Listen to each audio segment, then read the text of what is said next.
వెంకటేశ్వర స్వామికి ఎవరైతే ఉపవాస దీక్ష చేస్తారో ప్రతి శనివారం ఒక్కసారి ఈ నియమాలను తెలుసుకోండి.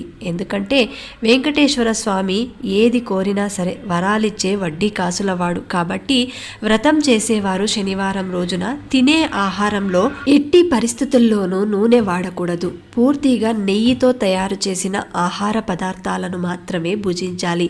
మధ్యాహ్నం ఒక్క పూట మాత్రమే భోజనం చేయాలి. రాత్రి ఫలహారం తీసుకోవచ్చు. మద్యం, మాంసం లాంటివి తీసుకోకూడదు. బ్రహ్మచార్యం పాటించాలి. ఎవరైతే ఈ నియమాలను పాటిస్తూ 7 శనివారాల వ్రతాన్ని ఆచరిస్తారో వారి కోరిక తప్పకుండా ఫలిస్తుంది. ఇక ముడుపు ఎలా కట్టాలంటే, వ్రతం మొదలుపెట్టిన మొదటి రోజు ఒక పసుపు వస్త్రంలో 11 రూపాయలు దక్షిణ ముడుపు మూటలా కట్టి శ్రీనివాసుని పటం ముందు ఉంచి ఈ యొక్క సంకల్పం నెరవేరితే తిరుమలకు దర్శనానికి వస్తానని మొక్కుకోండి.